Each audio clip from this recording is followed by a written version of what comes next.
I'm making a beautiful allergy-friendly chocolate brownie recipe. It is dairy-free, it's gluten-free, it's egg-free, it's sugar-free, it's preservative-free. In fact, it's full of immune-boosting healthy recipes and it tastes delicious. Both my children love it and adults as well. And it's perfect as a birthday cake as well. For school lunch boxes. It's great to freeze the recipe as well, the brownies, and thaw them later. It's a wonderful, wonderful recipe, and it just proves that you can have your cake and eat it guilt-free. So, to start, all we have to do is make the flax egg.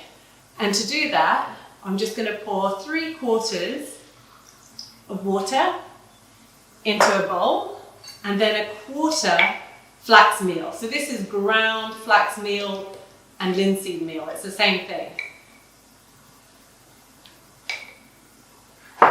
And I'm just going to give that a mix, and that's your egg replacer. So that's why we don't need egg in this recipe. Now that's going to look a bit runny at first, but that's going to congeal and get to like this applesauce kind of consistency. So that's done. Now we're going to make the actual cake. And you need a food processor because instead of using refined sugar, we're going to use a whole bunch of dates. I love dates. Dates are really high in fiber. They're great for digestion and improving regularity. And they are full of zinc and beautiful vitamins and minerals that are proven to help the immune system. In fact, traditionally dates were used as a remedy for colds and flus and for sore throats. They process it all up and make it into a syrup, and it would really be a beautiful relief for those symptoms. So I've got 18 dates. Remember to remove the pits. 18 dates in there. I've got a cup of coconut milk, and that's all kind of got a bit thick there at the top. And then about a teaspoon or 2 of vanilla extract. Be generous because you've got some flavours in there that can be quite strong, so you want to kind of really kind of nutrient. Now I'm going to add some coconut oil, and I've got 1/2 cup that I need to put in there. So I'll just take that out. So that's 1/4 and then 1/2 cup. And that's why I don't need any butter in this recipe. So those ingredients have gone in. I'm now just going to blitz that up in my food processor. Any food processor will do. I've got a thermal mix here.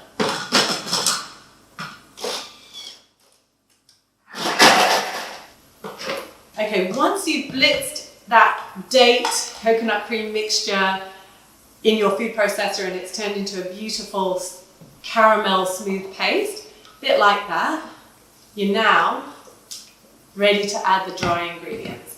This tastes amazing, by the way. So we just need 1/2 cup of raw cacao.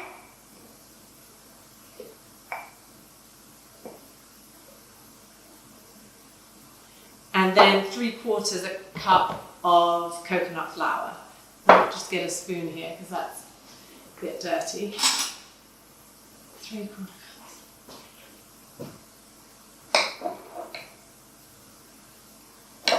And you don't want to add too much coconut flour because it's a very drying ingredient. So you want to be quite accurate with the measurements. Or as accurate as I'm being. That's a bit too much. There we go. And then just a pinch of salt and we're ready to blitz again.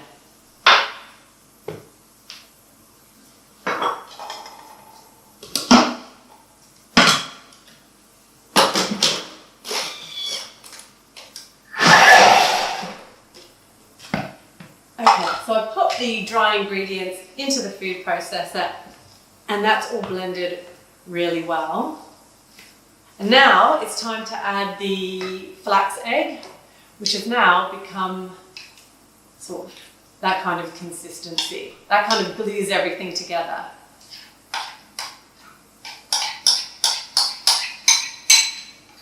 And the linseeds in this are so good for your health. Really high in protein and fibre, lots of vitamins and minerals, so that's really awesome. And then just a teaspoon of the bicarb soda. And then you're going to give that one last blend until it's nice and smooth. It is a dry mixture, so you won't be pouring it into the tin, but kind of spooning it in. So don't be surprised about that.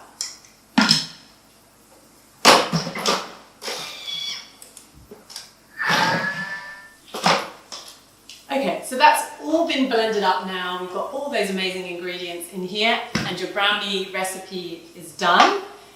Have a square tin or a cake tin and make sure that's lined with baking paper, and then you're just going to put the cake mixture in here.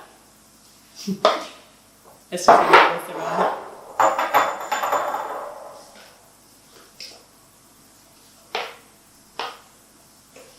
And as you can see, the mixture is very stiff, and that's fine. It's actually a really beautiful, moist brownie. You'll be amazed how delicious and how gorgeous that consistency is. But as you can see, you can't pour it in. So there we go. And then all you need to do is just using your spatula, flatten it down and try and make it as smooth as you can.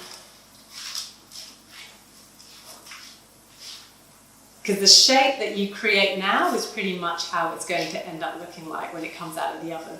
This recipe, the brownie doesn't rise. So when I do birthday cakes, I make 2 tiers. And then that way I get the height for the cake. So there we go. That's all done. Okay, so my chocolate brownie is now cooked and cooled. So I'm going to take it out of the tin.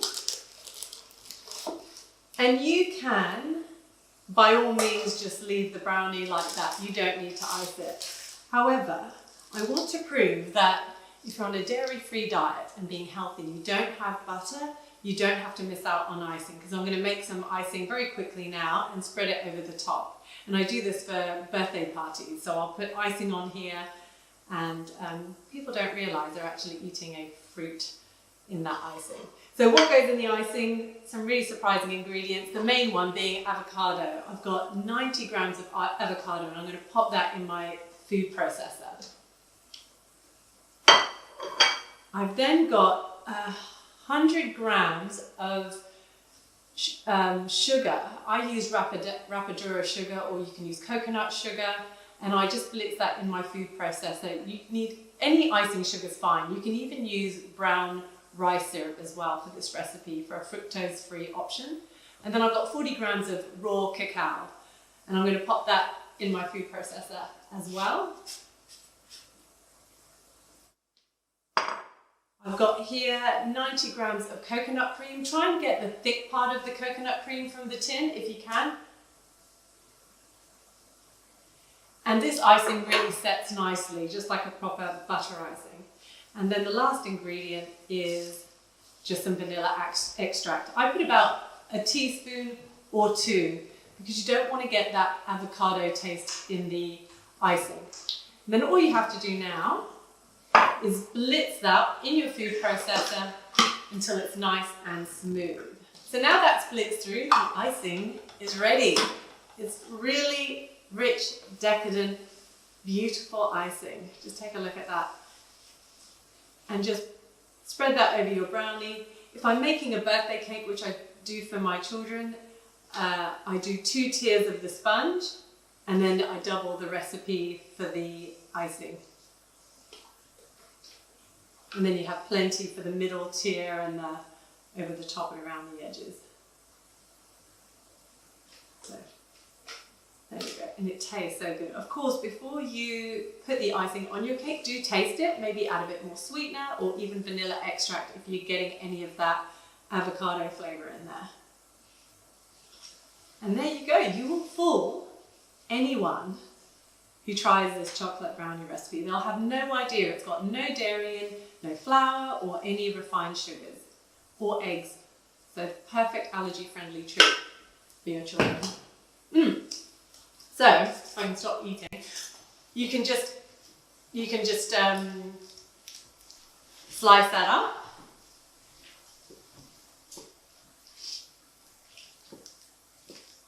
And then if you want to, if you're doing a birthday party or anything like that, you can just add some raspberries on top and they look really pretty. You can make these into cupcakes as well.